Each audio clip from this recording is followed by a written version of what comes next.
What's going on, everyone? This is Anton, or Pick6, back today, and what I'm giving you here is sort of attack chopper highlights, and what they are is basically some highlight reel kills, things I found interesting, and it's sort of structured similar to the aggressive recon series I have. I take highlights that I felt are too good to throw away, or highlights I just generally found interesting, and piece them together into sort of a montage with commentary. Basically, in the commentary, what I wanted to talk about is the recent update. As most of you know, I've got it late, so I'm still sort of new to it. A lot of people have already put out their inputs to it, and that's fine. I finally actually played it enough that I've got a good feel for it now, from gun breakdowns to overall general playability to using the vehicles. So I feel I can actually give a relevant input now based on the amount of time and experience I have using it. So basically, it'll be like the first update video I made a while back. Feel free to agree or disagree in the comments. I always love interacting with your input. If you disagree, tell me why you disagree though. Don't just say, I disagree, I don't like your opinion. Feel free. I have always been open to people disagreeing and telling me why, so we can have a good conversation about it. So go ahead, tell me why in the opinions, or the comments. But I'm going to give you my opinions. I'm going to give you what I feel about it now. Basically, of course, I'm still getting used to it. I'm surprised at how much it's actually changed. Gun behavior, gun damage, every single attachment that you put on the gun and how it affects gun behavior are completely different. I'm still actually finding which guns per class that I like and am most effective with. I'll leave gun breakdowns for other future commentaries. I will be breaking down the assault and the engineering class and which guns and attachments for them that I found most effective. Hopefully that information can help you guys out as well in the future, but those will be for a separate commentary. Today I'll basically go over the pros and cons of the general update as I see it. First of all, vehicles other than jets are incredibly weak, and I feel they should be buffed a little bit. For example, tanks, especially against choppers, are basically a coffin. The pilot alone in a chopper can destroy a tank with rockets. Add in a gunner and you can destroy it in half the time that a pilot alone can, which, believe me, doesn't take long. So either choppers are overpowered now or tanks are too weak. It's one of the two, clearly. The thing I don't like about tank armor is this, though. It's not necessarily that tanks are weaker, because I found that I just have to play less aggressive with a tank. Play less like a battering ram, absorbing impact, knocking down the front door of the enemy stronghold. I have to sit more back away from the objective and sort of systematically or strategically pick them apart. So it's less aggression in the tank, still can make you a very effective tank driver. It's not out of the question. They're not that weak anymore. The difference, though, and the problem I have, and why I wish they should be buffed up a bit, is because of inconsistencies with the tank armor. And what this is, normally, you hit the side of the tank, or if you hit the back of the tank, the vulnerable points of the tank, basically, you can expect the high damage to rack up, you can expect to disable. That's perfectly fine, that's acceptable, that's actually the way I'd like it.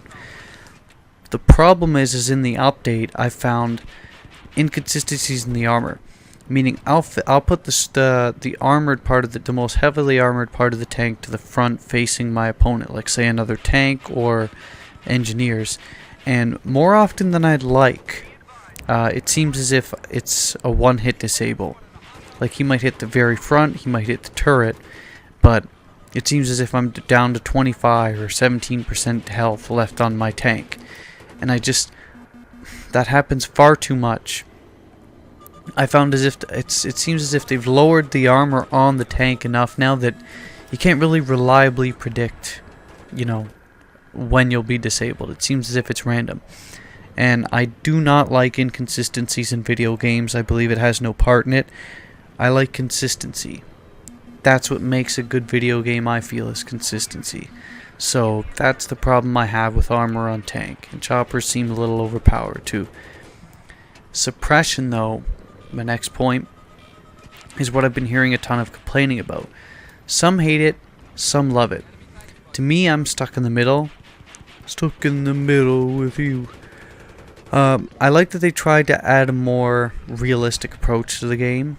It leads to more strategic gameplay. One guy can't go around with 4 guys shooting at him, drop shot them all, and continue walking along. Basically, it's not Call of Duty. DICE recently admitted they said it was a bit too high, and that's also, I think, where I stand on it. Especially when it comes to sniping. One stray bullet from a support guy that happens to be just shooting in your direction, and a sniper can do nothing, and he's basically useless. He can't fire back, because he'll miss. Suppression is either too high or lasts too long, especially on the recon class. Like, I know maybe I have to get more used to squad suppression, maybe I have to learn more about the game, because again, I'm still adjusting to it.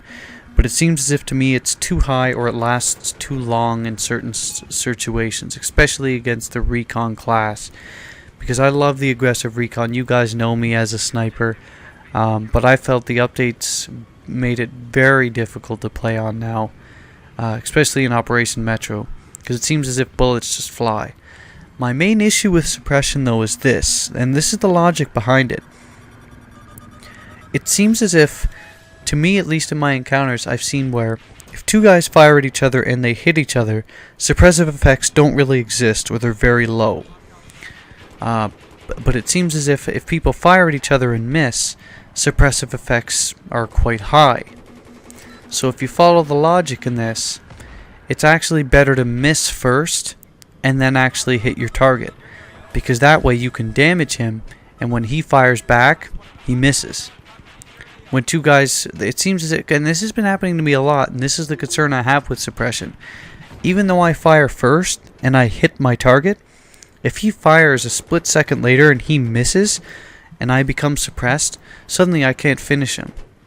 Like, it's all of a sudden, like, I'll knock him down to 20% health, but because he missed and suppressed me, suddenly my bullets won't land and I can't actually kill him for that final 20%.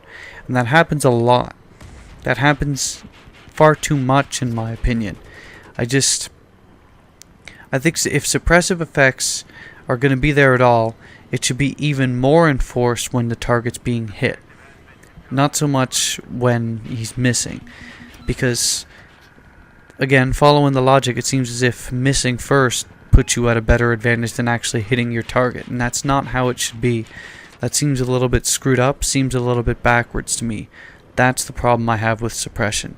Again, this one's going to be something I know people are going to disagree with, so feel free to leave it in the comments why you agree or disagree, because I feel this one's probably going to be the one that's going to generate the most interest. Next point, I've noticed at times hit detection seems a bit less efficient. Again, this could be suppression influencing my aim, this could be me getting used to the guns and the gun attachments. Not entirely sure, and as a disclaimer, of course, it could even be my shitty internet affecting my connection and my actual gameplay. Not sure. And side note for those of you who don't know, my connection's terrible, so it makes more sense now. The only problem I've had recently is that I've had a hard time predicting reliably if my bullets are actually going to kill the targets, or whether I can count how many will kill them. Like, for example, if you hit 3 to 5 bullets in the chest and higher, you know it's going to be a kill. But sometimes I've noticed guys taking entire clips to die. And again, maybe that's just due to suppression being more of an influence than I thought. But I don't know, hit detection seems a bit shoddier at times to me. The biggest issue I think I take with this entire thing, though, is the Rena server. It takes me far too long to find a match I'd like to play in, especially Conquest maps. The Conquest ones I have far too many tickets, or have stupid arbitrary rules, or extremely, passive-aggressive administrators where you go on a rampage or you knife him and he kicks you out of the lobby. The P24 servers, and if you don't know what that means, it's you type P24 into the searches and it gives you the old American DICE servers, are the last remaining DICE ones that I've seen, but they're only Rush, so it's a bit of a quandary. I'm not particularly happy that DICE took away their servers. and basically they now make you pay to get a server that is infested with abusive administrators or stupidly high tickets. So it seems like a pure greed thing. I have noticed they brought back the dice things in more lately, but it's much harder to find conquest maps that I'd like to play in without going through a few TDMs or a rush every once in a while. I just do not like the rent a server. As much as it gives the ability of people to create their own servers, I think they should have divided it up to the rent a server section and the dice server section. Them getting rid of the dice sections or them screwing up the playlists just create for added confusion, and I'm just not a big fan of the rent a server for that reason. Next up, I found long range sniping, which is 400 meter shots or above, have been changed for the worse. The bullet tracer size was bigger on the bullet tracer size, for fuck's sakes, is bigger than the target. I can only think of two reasons why, and that's because people bitched about not being able to track the bullet over long range, because instead of trying to get better, they just rather have the game changed to suit them, or because DICE listened to people trying to complain for long kills and not playing the objective.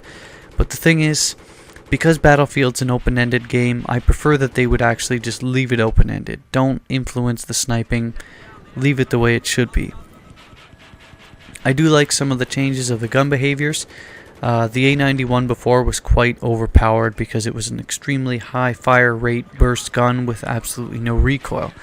So I'm glad DICE is listening to the community and consistently tampering with guns that were overpowered and can be fixed this way. It's nice they're listening to the community. I like the Russian chopper and how it's more maneuverable now. It helps that choppers are on an even playing field, so it seems as if the Russian and the American side actually have an effective and maneuverable chopper now. Side note, I love how choppers instantly blow up by RPGs or tank shells now. That's one aspect I absolutely love. I like moving the anti-air gun on Karg Island for the Russian team further back toward the chopper, because when you played Karg Island before the update, that anti-air gun could influence all the way over to C-Flag, and that's just an extreme advantage for Russians against air support. I'm glad they moved it. I think it's more fair.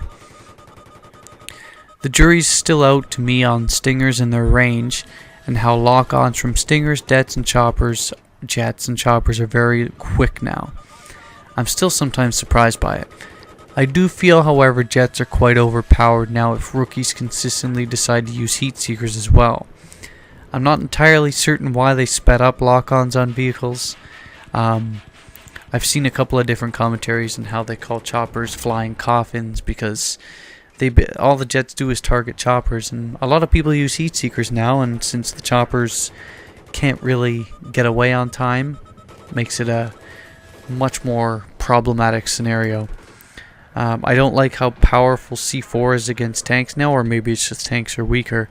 It seems as if I get destroyed with one pack of C4 on my tank, and that's a bit too powerful for my liking.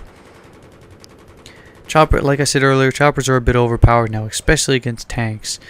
A guided missile can take a tank down to 35% in one shot, and I feel that's way too much. As a regular chopper pilot, though, I really enjoy the below radar function.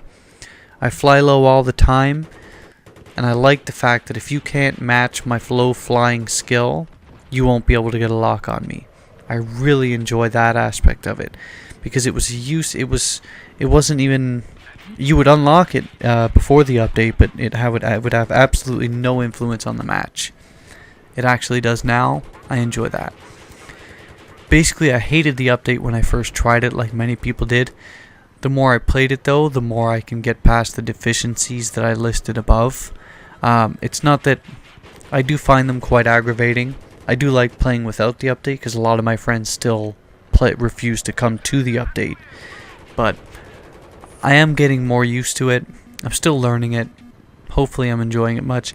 I just hope they bring back the DICE servers. They up the armor on the tanks, and those are basically my main two gripes.